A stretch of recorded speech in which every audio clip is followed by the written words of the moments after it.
દંતેશ્વર તળાવમાંથી આવતી દુર્ગંધના કારણે સ્થાનિક રહીશો હેરાન પરેશાન થઈ ચૂક્યા છે। વડોદરા શહેરના પ્રતાપનગર રોડ પાસે આવેલ દંતેશ્વર તળાવમાંથી છેલ્લા કેટલાય સમયથી યોગ્ય સફાઈ ન થતા અને દુર્ગંધ મારતા આસપાસના વિસ્તારોના રહીશો પરેશાન થઈ ગયા છે।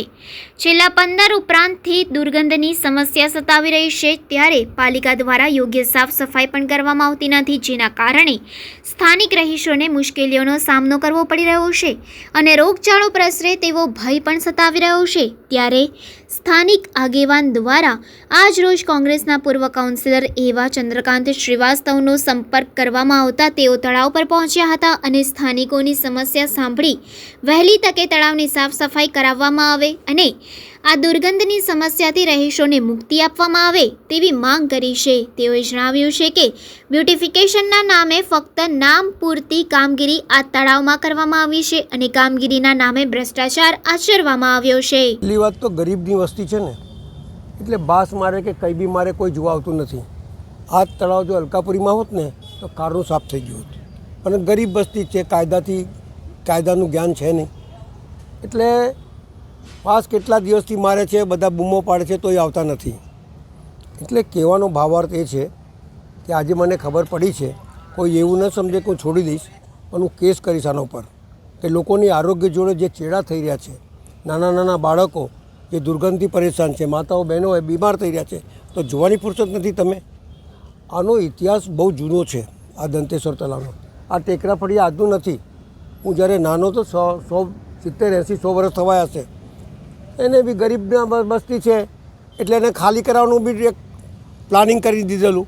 એ તો સારું થયું મને ખબર પડી, એને તોડી નાખ્યું ને પછી બીજું બનાવવાનું। અલા ભાઈ, જે 10 વર્ષ કરતાં વધારે રહેતો હોય એનો સ્થાપિત હક બનતું હોય, એ સ્થાપિત હક બને છે તો આપી દો ને।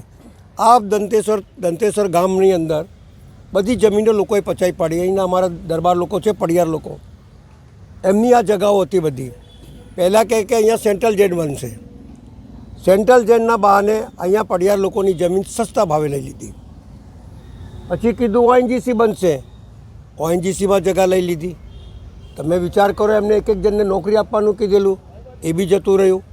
ONGC ગઈ, જેલ ગયું, ત્રીજેસામાં લક્કડપીઠામાં બી એવું કીધું કે આગ લાગી છે એટલે જમીન, એટલે આ દંતેશ્વરના તમામ ખેડૂતોને પાયમાલ કરવાનું આ કોર્પોરેશન, આ સરકારનું ષડયંત્ર હતું અને આ ગરીબોને ઘર વિહોણા કરવાનું એને એમનું એક પ્લાનિંગ હતું। પણ એટલું યાદ રાખજો, હું આજે નહીં તો કાલે છોડવાનો નથી। આ એમનો હક છે, એમને મળવું જોઈએ એવું સ્પષ્ટ મારી માગણી છે।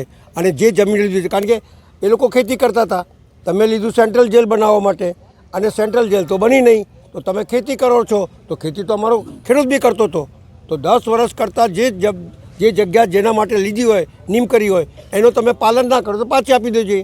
આ ONGC જે લીધી જગા, એની અંદર અહીંયાથી ONGCની ઓફિસો લઈ જઈને ત્યાં લઈ ગયા અને અહીંયા એમની જમીન ઉપર વેપાર કરે છે। એટલે તમામ જમીનો જે એમને પાયમાલ કર્યા છે, ખેડૂતોને જાગૃત કરીશ। આ તળાવ એકદમ શુદ્ધ અને ક્લીન દેખાય તે પ્રમાણેની વ્યવસ્થા કરો, નહીં તો આંદોલન માટે તૈયાર રહો, એ મારું તમને ચેતવણી છે।